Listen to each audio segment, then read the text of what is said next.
Have you ever wondered why two people can face almost the same life circumstances, yet end up living completely different lives? One person goes through rejection and becomes bitter.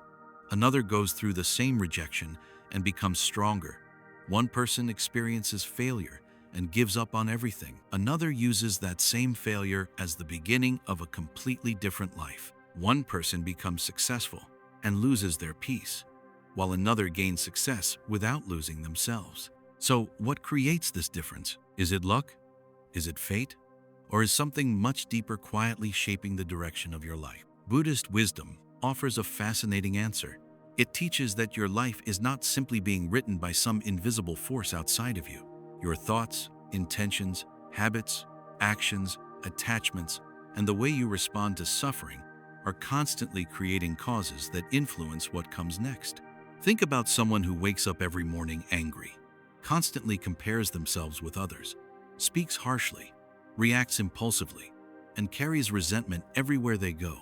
Even if they haven't realized it, they are creating a certain direction for their life. Now imagine someone who learns to control their anger, chooses compassion over revenge, accepts what they cannot change, and becomes more mindful of every decision. Their circumstances may be similar, but their destination is unlikely to be the same. This is where Buddhist teachings become incredibly powerful.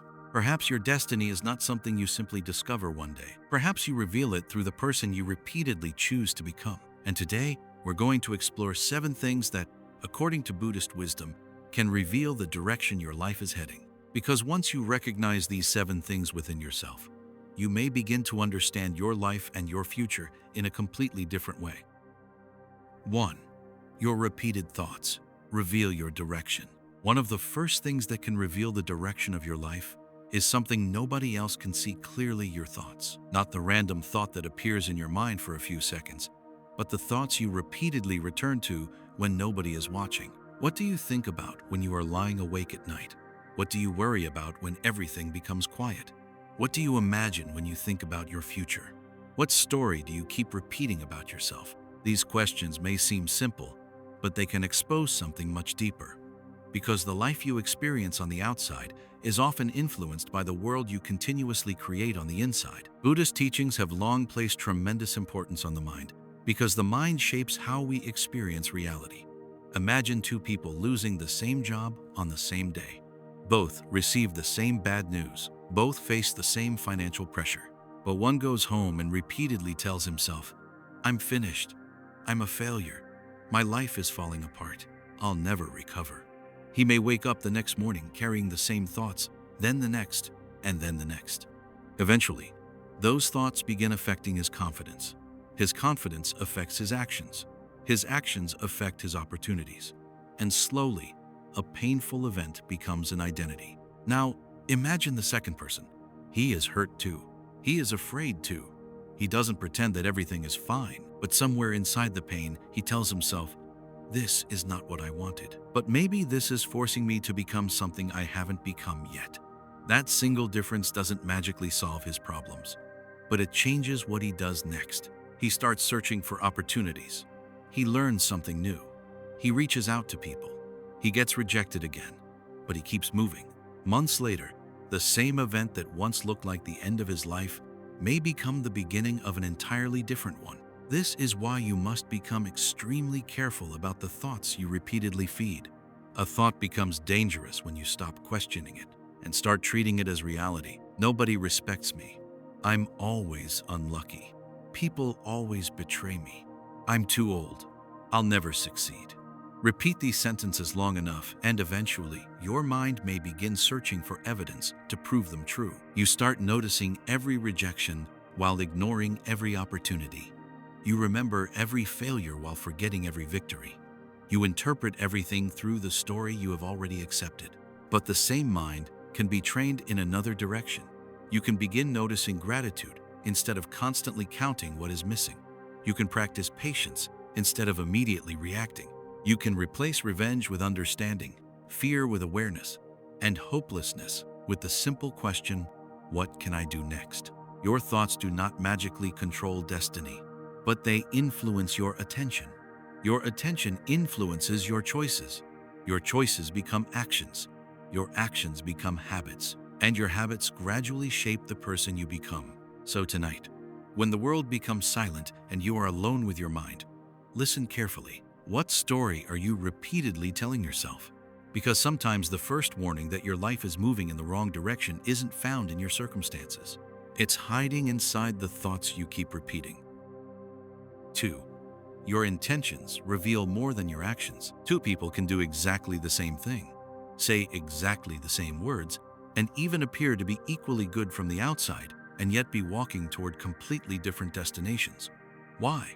Because their intentions are different. Buddhist wisdom goes deeper than simply judging what a person does.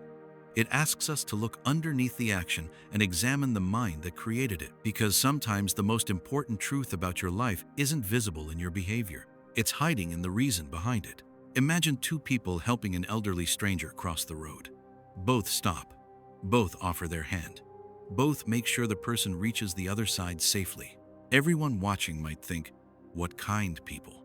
But imagine that one person genuinely wanted to help, while the other was secretly hoping someone would notice, praise him, or post his kindness online. The action looks identical, but internally, something completely different is happening. One is motivated by compassion, the other is motivated by recognition. And this difference matters because what repeatedly drives you eventually shapes the person you become. So start asking yourself uncomfortable questions. Why do you really want success? Is it because you want to build something meaningful, or because you desperately want people who rejected you to regret it? Why do you want money? Is it for freedom and security, or because you believe wealth will finally make you worthy? Why do you want attention? Is it connection, or are you trying to fill a feeling of emptiness inside you? And when you imagine proving someone wrong, ask yourself something even deeper. If they never saw my success, would I still want it? That question can expose you. Because sometimes we spend years chasing goals that were never truly ours.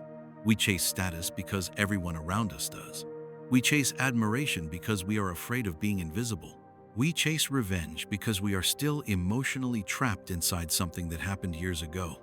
And the frightening part is that you can achieve exactly what you wanted and still feel empty when you finally get there. Think about someone who becomes obsessed with accumulating money because they believe, once I have enough, I'll finally feel secure. They make more, then more, then more, but the finish line keeps moving.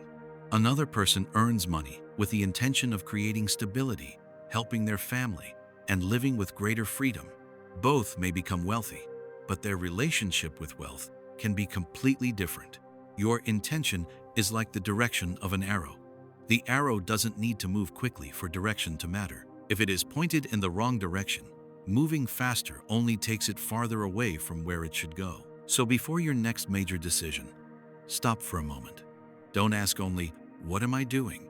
Ask, what is driving me to do this? Because your actions may impress the world. Your image may fool everyone around you, but your intentions reveal something much harder to hide: the direction your inner life and eventually your life itself is heading. 3. Your habits reveal the destination you are approaching. Your future is often being created in places you don't even notice. Not during the dramatic moments of your life. Not when you make some huge decision that everyone remembers. It is being created quietly, inside the ordinary things you repeat every single day when nobody is watching. The way you spend your mornings, the things you do when you're tired, the way you react when you're angry, the hours you waste scrolling, the promises you make to yourself and then break. These tiny behaviors may feel insignificant today, but repeated long enough, they can become the road your life travels tomorrow. Imagine two people who both say they want a better life. One keeps saying, I'll start tomorrow. Tomorrow becomes next week. Next week becomes next month. They postpone the difficult work, choose comfort whenever possible, and repeatedly make excuses for themselves. Nothing seems to change overnight, but 5 years later, they suddenly look around and wonder, how did I end up here? The truth is, their destination wasn't created in one terrible decision. It was created through thousands of ordinary decisions that seem too small to matter. Now imagine another person. They don't transform their life overnight either. They simply read a few pages every day. They save a little money. They practice a skill. They wake up and do what they promised themselves they would do. They fail, but they return. They get tired, but they continue. Each individual action seems almost meaningless. But years later, those small actions have accumulated into knowledge, discipline, confidence, and opportunity. This connects deeply with the Buddhist understanding of karma, the recognition that intentional actions have consequences and that repeated patterns influence our experience. Think about a single drop of water falling onto stone. One drop does almost nothing. 10 drops still seem insignificant. But let those drops continue for years, and eventually the stone begins to change. Your habits work the same way. One angry reaction may seem harmless. One lie may seem small. One wasted evening may not matter. One act of kindness may seem invisible. But repeat these behaviors hundreds or thousands of times, and they begin shaping your character. And once your character changes, your choices begin changing with it. This is why you shouldn't only ask, "What do I want my future to look like?" Ask something much more uncomfortable. If I continue living exactly as I am living today, where will I eventually end up? Because your future doesn't suddenly appear one morning. It is quietly approaching you through your daily habits. And sometimes, the most frightening thing about your destiny is realizing that you have been walking toward it every single day without even noticing. 4. The way you respond to suffering reveals your inner future. Everyone suffers. Everyone. It doesn't matter how successful someone looks, how wealthy they are, how peaceful their life appears on social media, or how confidently they walk through the world. Behind closed doors, everyone eventually faces rejection, betrayal, loss, disappointment, failure, loneliness, or circumstances they never asked for. But here is where people's lives begin to separate. Not in the suffering itself, but in what they decide to do with it. Two people can experience the same kind of pain and walk away carrying completely different futures. Imagine someone you trusted deeply betrays you. You gave them your time, your loyalty, your love, and perhaps even pieces of yourself that you had never shown anyone else. Then one day, they hurt you. The wound is real. You cannot simply tell yourself to get over it. But now something else happens. You have a choice. You can spend the next 10 years replaying what they did, becoming suspicious of everyone, pushing people away before they get close, and telling yourself, nobody can ever be trusted. Or you can say, what happened hurt me deeply, but I refuse to let one person's actions decide what kind of person I become. Both people were betrayed, but only one allowed the betrayal to become their identity. This is where Buddhist wisdom becomes incredibly powerful. Buddhism does not teach you to pretend that suffering doesn't hurt. It does not tell you to smile while your heart is breaking or suppress emotions simply to appear strong. Instead, it invites you to look directly at suffering and become aware of your relationship with it. The pain may have happened, but what happens inside you afterward is another story. Think about a person who loses a job. They may initially feel fear, anger, and humiliation. Those emotions are natural. But if they repeatedly tell themselves, "I'm worthless," the suffering can become another layer of suffering. Their mind begins turning one painful event into a permanent identity. Another person may feel the same fear but eventually ask, what is this experience showing me? What can I learn? What can I change? That question doesn't erase the pain, but it gives the pain a direction. Your suffering can become a prison or a teacher. The difference is not always immediate. Sometimes healing takes time. Sometimes you fall apart before you rebuild. Sometimes you need to grieve before you can move forward. But eventually, you can choose whether the wound will remain an open doorway to your past or become a scar reminding you how much you survived. So when life gives you something you never wanted, don't only ask, why is this happening to me? Ask something deeper. Who am I becoming because of what happened to me? Because suffering may be unavoidable, but the person you become after suffering is not completely predetermined. Sometimes the chapter you thought would destroy your life becomes the chapter that quietly changes its entire direction. 5. Your attachments reveal what controls you. There is something quietly controlling many people's lives without them even realizing it. Attachment, not love, not caring, not appreciating what you have, but the desperate need for something to remain exactly the way you want it to remain.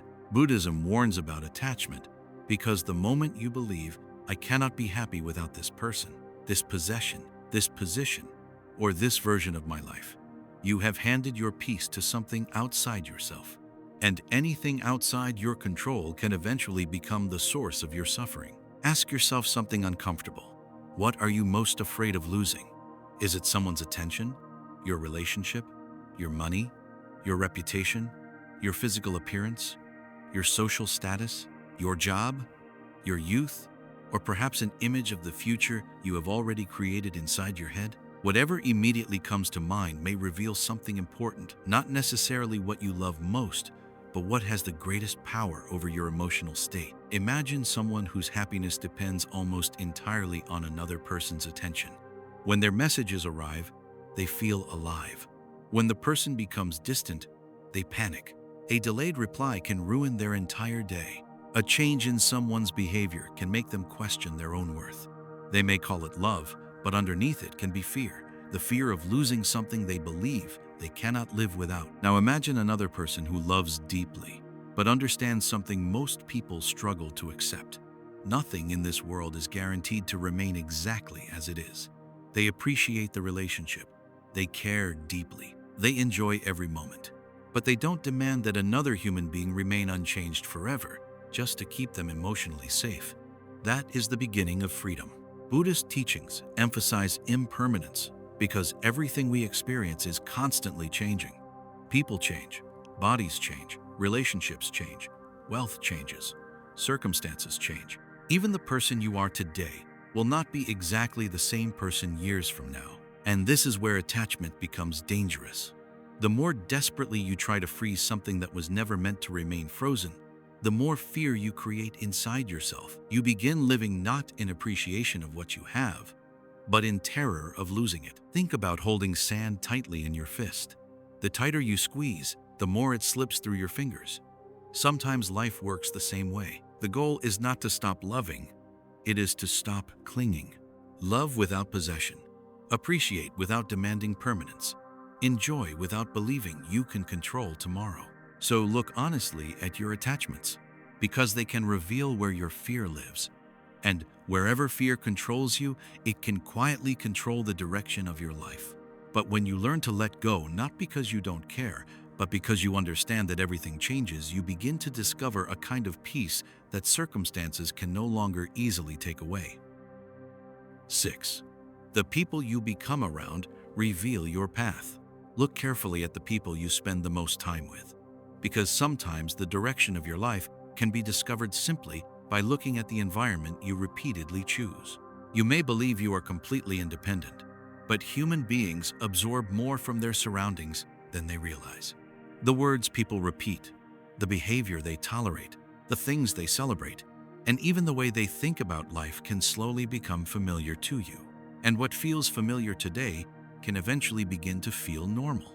Imagine someone who spends every day surrounded by people who complain about everything. Every conversation is about how unfair life is, how successful people are lucky, how nobody can be trusted, and how there is no point trying. At first, you may disagree with them. You may even tell yourself, I'm not like that. But hear those messages every day for years, and something subtle can happen. Your mind starts accepting them as reality. You stop looking for opportunities because expecting failure feels safer. You stop taking risks because everyone around you has taught you to fear them. Now imagine someone who spends their time around people who value discipline, learning, kindness, responsibility, and personal growth. They don't necessarily have perfect lives. They also struggle, but their conversations are different. They ask, what can we improve? What can we learn? How can we handle this better? Slowly, that mindset begins influencing you. You start expecting more from yourself, not because someone forced you to, but because the environment around you made growth feel normal. This is why you should ask yourself a brutally honest question. Who am I becoming because of the people I spend the most time with? Not, who are they? Not, are they good or bad people? But who am I becoming around them? Do you become more peaceful or more bitter? More disciplined or more distracted? More courageous or more afraid? More compassionate or more judgmental. Sometimes the people around you don't destroy your future through one dramatic act. They influence you through thousands of tiny moments. A joke that normalizes cruelty, a conversation that feeds resentment, a habit of wasting time together, a constant obsession with status and comparison. Little by little, you can begin becoming someone you never intended to become. But remember, this does not mean abandoning everyone who struggles or judging people who think differently. Buddhist wisdom emphasizes compassion and awareness. The lesson is simply to become conscious of influence, because your surroundings may not completely determine your destiny, but they can strengthen the habits, beliefs, and emotions that carry you toward it. So look around you. Look at your closest relationships. Look at the conversations you repeatedly participate in. Then ask yourself one final question. If I remain surrounded by these influences for the next 5 years, will I become the person I truly want to be? If the answer frightens you, don't ignore it. Sometimes changing the direction of your life begins with changing what you repeatedly allow into your mind. 7. Your level of awareness reveals the destiny you are creating. And finally, perhaps the deepest sign of all is something that can completely change the direction of your life: your level of awareness. Ask yourself honestly, are you actually living your life consciously? Or are you simply reacting to whatever happens around you? When someone insults you, do you immediately attack back? When jealousy appears, do you feed it? When fear enters your mind, do you automatically obey it? Or can you notice what is happening inside you before it takes control? This is where Buddhist mindfulness becomes incredibly powerful, because there is a huge difference between experiencing an emotion and being controlled by it. Anger can appear without your permission. Fear can appear without warning. Jealousy can rise suddenly. But what happens after that moment can change everything. Imagine someone saying something deeply disrespectful to you. Your first instinct is to respond immediately. Your heart starts beating faster. Your mind begins creating the perfect comeback. You want to hurt them because they hurt you. But then, for just a few seconds, you notice what is happening. You take a breath. You remain silent. That tiny pause may look insignificant to everyone else, but inside you, something enormous has happened. You have created space between the event and your reaction. And inside that space is freedom. Without awareness, you might say something you'll regret for years. You might destroy a relationship over 10 seconds of anger. You might make a decision based entirely on fear and spend years wondering what your life could have been. This is how unconscious reactions can quietly shape an entire future. Imagine someone who receives a rejection. Their immediate thought is, "I'm not good enough." If they believe that thought without examining it, they may stop trying. One rejection becomes 10. 10 become a belief, and eventually that belief becomes a lifestyle. But an aware person can notice the thought and say, "I'm having the thought that I'm not good enough. But is it actually true?" That small moment of awareness can interrupt an entire chain of suffering. This is why mindfulness is more than simply sitting quietly with your eyes closed. It is learning to see your own mind while it is happening. You notice the anger before it becomes cruelty. You notice the fear before it becomes avoidance. You notice the desire before it becomes obsession. You notice the thought before it becomes a decision. And this is where your future begins to change. Because your destiny is not shaped only by the huge choices you make once every few years. It is shaped by thousands of tiny moments every day. Moments when you choose whether to react or respond, whether to speak or remain silent, whether to feed resentment or release it, whether to follow an impulse or act with wisdom. The more aware you become, the less your life is controlled by unconscious patterns. So the next time something triggers you, don't immediately react. Pause. Breathe. Watch what is happening inside you. Because sometimes the most important decision of your life is not the dramatic one everyone remembers. It is the tiny decision you make in the few seconds when nobody knows you were fighting with yourself. And that tiny decision may be quietly changing the direction of everything that comes next. So perhaps the question isn't, what does destiny have planned for me? Perhaps the more powerful question is, what am I repeatedly creating through the way I think, act, respond, and live? Your thoughts matter. Your intentions matter. Your habits matter. Your response to suffering matters. Your attachments matter. Your environment matters. And above all, your awareness matters. Buddhist wisdom does not ask you to sit helplessly and wait for your future to arrive. It asks you to become conscious of the causes you are creating right now, because tomorrow is influenced by what you repeatedly do today. So, if you don't like the direction your life is heading, don't assume your story is already written. Look at your mind. Look at your habits. Look at your attachments. Look at your reactions. And begin changing the causes. Because sometimes the greatest revelation about your destiny isn't found in a prediction about the future. It is found in the person you are becoming right now. If this message gave you something to think about, subscribe to the channel for more Buddhist wisdom, mindfulness, inner peace, and powerful lessons for living a better life.